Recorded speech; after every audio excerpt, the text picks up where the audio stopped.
ప్రభునందు ప్రియులారా, ప్రభు యేసుక్రీస్తు నామమున వందనాలు. యోహాను సువార్త 4వ అధ్యాయం 50వ వచనాన్ని చదువుతున్నాను. దేవుని వాక్యాన్ని. నీవు వెళ్ళుము, నీ కుమారుడు బ్రతికున్నాడని అతనితో చెప్పగా, ఆ మనుషుడు యేసు తనతో చెప్పిన మాట నమ్మి వెళ్ళిపోయిను అని చూస్తున్నాం. దేవుని ఉన్నతమైన నామమును బట్టి, పరిశుద్ధమైన నామమును బట్టి స్తోత్రాలు. యోహాను సువార్త 4వ అధ్యాయం 50వ వచనంలో యేసుక్రీస్తు ప్రభు కానా అనే ఊరికి వచ్చినప్పుడు రెండవసారి కపెర్నహూములో ఉన్న ప్రధాని తన కుమారుని క్షేమం కోసమై ప్రభు దగ్గరకు వచ్చి అడుగుతున్నాడు. సవబతుకులో ఉన్నాడు ఆయన వచ్చేటప్పుడు. ఆ నుండి ఇంటికి రావడానికి ఒకరోజు టైం పడుతుంది. కాబట్టి యేసు ప్రభు దగ్గరికి వచ్చి, అయ్యా, నా కుమారుడు అనారోగ్యంతో జ్వరముతో బాధపడుతున్నాడు, చనిపోకముందే నువ్వు వచ్చేసే, చనిపోతాడు అని అంటున్నాడు.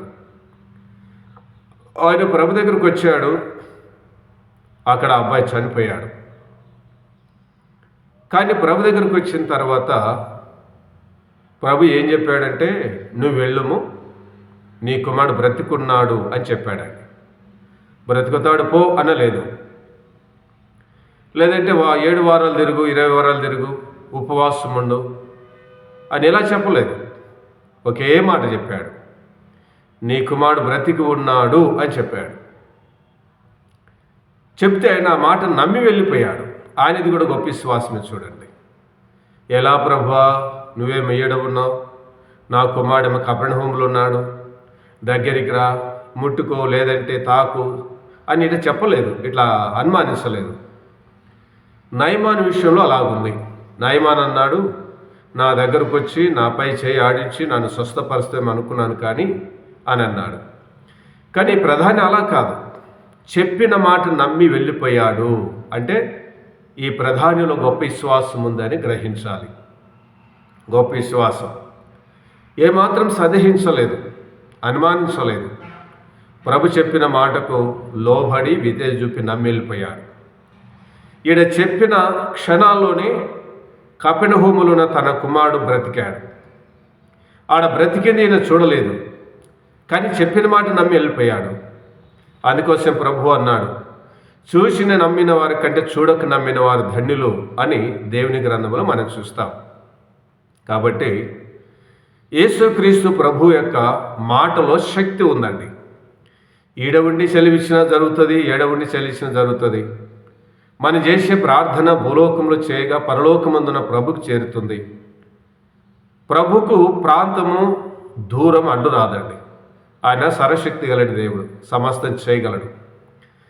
కాబట్టి ప్రధాని తన కుమారుడు బ్రతికున్నాడని చెప్పిన మాట నమ్మి వెళ్ళిపోయాడు.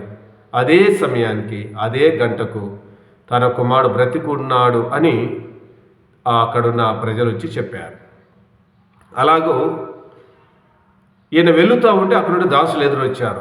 అయ్యా, నీ కుమారుడు బ్రతికున్నాడు, ఆ సంతోషంతో చెప్పారు. ఎప్పుడు బ్రతికాడు వాడు అని అంటే, నిన్న 1 గంటకు అన్నాడు. అంటే సమయము ప్రభు ఎప్పుడు చెప్పాడో ఆ టైం కూడా ఆయన గుర్తుపెట్టుకున్నాడు. ప్రభు చెప్పింది కూడా అదే గంట అని గుర్తించుకున్నాడు. కాబట్టి యేసుక్రీస్తు ప్రభు దేవుడు అన్నదానికి ఇదొక ఆధారం, ఇదొక రుజువు. చనిపోయిన వారిని ఎవడు బ్రతికించగలడు చెప్పండి? ఎవరు బ్రతికించగలరు? ఒక జీవాధిపతి అయిన దేవుడు మాత్రమే బ్రతికించగలడు. కాబట్టి యేసుక్రీస్తు దేవుడు అన్నదానికి ఇదొక ఆధారం అని గమనించాలి. అదే యోహాను సువార్త 11వ అధ్యాయంలో 43వ వచనంలో లాజరు కూడా ప్రభు బ్రతికించాడండి. 4 రోజులు సమాధిలో ఉన్న శవాన్ని కూడా లాజరు బయటికి రంటే చనిపోయిన లాజరు పేద వస్త్రముల చేత కట్టబడి బయటికి వచ్చాడు. అక్కడ కూడా మాట చేతనే చనిపోయిన లాజరును ఆయన నడిపించాడండి. అలాగే లూకా సువార్త 7వ అధ్యాయంలో ఇదవరాలు కుమారుని కూడా బ్రతికించాడు. ఒకే కుమారుడు దుఃఖంతో వేదంతో ఏడుస్తున్న తల్లిని చూసి పాడమోస్తున్న వారిని ఆపి ఆ బాబు చనిపోయిన వ్యక్తిని లేపాడండి. కాబట్టి యేసుక్రీస్తు ప్రభు సర్వశక్తి కలిగిన దేవుడు. మార్క్స్ వార్త 5వ అధ్యాయంలో యాయిరు కుమార్తెను కూడా బ్రతికించాడండి. 12 ఏళ్ల వయసు కలిగిన అమ్మాయి చనిపోయి గోడాడుతున్న ఆ కుటుంబానికి ఆదరణ ఇచ్చాడు. ఆ చిన్నదాన్ని చేయబట్టుకొని చిన్నదానాలు ఇమ్మని చెప్పగానే చనిపోయిన ఆ చిన్నది లేచి కూర్చొని మాట్లాడసాగిందండి. యేసుక్రీస్తు ప్రభు 4 బ్రతికించాడు. యోహాను సువార్త 4వ అధ్యాయంలో ప్రధాని కుమారుణ్ణి, యోహాను సువార్త 11వ అధ్యాయంలో లాజరును, లూకా సువార్త 7వ అధ్యాయంలో ఎదవరాలి కుమారుణ్ణి, మార్కు సువార్త 5వ అధ్యాయంలో యాయిరు కుమార్తెను ఆయన బ్రతికించాడు. యేసుక్రీస్తు సర్వశక్తి కలిగిన సంపన్నుడు, మరణం పైన, సావు పైన, సమాధి పైన అధికారం కలిగిన వాడు, మన దేహం పైన, ఆరోగ్యం పైన అధికారం కలిగిన వాడు, మన ప్రాణం మీద అధికారం కలిగిన వాడు. కాబట్టి ఆయన సర్వశక్తి కలిగిన సంపన్నుడు, ఆయన దేవుడు అనడానికి వచనాలు మనకు ఆధారం. యేసుక్రీస్తుకు ఒక పేరుందండి. అపోస్తలుల కార్యం 3:15లో ఆయన జీవాధిపతి అనే మాట ఉందండి. జీవాధిపతి, జీవానికి అధిపతి, మరణంపై అధిపతి. మత్తయి సువార్త 9వ అధ్యాయంలో 6వ వచనం ఉంది, పాపం క్షమించుటకు ఆయన అధికారం కలిగిన వాడు. ఈ సృష్టి మీద అధికారం కలిగిన వాడు. సముద్రాన్ని గద్దిస్తే నిమ్మలమయ్యింది, తుఫాను నిమ్మలమయ్యింది. నీటి మీద అధికారం కలిగిన వాడు, నీటిని ద్రాక్షరసంగా చేశాడు. ఇలాగెన్నో చూడగలం ఆయన అధికారాన్ని. కాబట్టి యేసుక్రీస్తు ప్రభు ఆయన నిజమైన దేవుడు, శక్తి కలిగిన దేవుడు, కనికరం గల దేవుడు, సర్వాధికారి, సమస్త చేయగలిగిన వాడు. మార్కు 7:37 ఆయన సమస్తను బాగుగా చేసి ఉన్నాడు అని వ్రాయబడింది. కుష్ఠరోగిని బాగు చేశాడు, గుడ్డివాడిని బాగు చేశాడు, చెవిటివాడిని బాగు చేశాడు, అంగహీనులను బాగు చేశాడు. ఆయన అన్ని విధాల శక్తి కలిగిన వాడు. అంతేగాక మానవాళి రక్షణ కొరకు పరలోకమందున దేవుడు భూలోకానికి వచ్చి మన శాపంనంత భరించి, మన దోషంను భరించి, మన కొరకైన కల్వరిగిల్లో చనిపోయి సమాధి చేయబడి తిరిగి లేచాడు. మృత్యుంజయుడిగా తిరిగి 3వ దినమున లేచాడు. మరణాన్ని మట్టి పెట్టాడు, సావు సమాధి జయించి తిరిగి లేచాడు. ఆ సర్వశక్తి గల ప్రభును విశ్వసించావా? ఆయన నమ్ముకొని రక్షణ పొందావా? మారుమనసు పొందావా? పాపక్షమాపణ పొందావా? నమ్మితే మంచిది.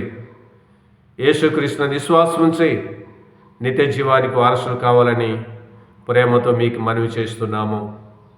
ఈ సమయమున ఇలాంటి క్లుప్తమైన సంగతులు, సందేశాలు మా ఛానల్లో ఉన్నాయి.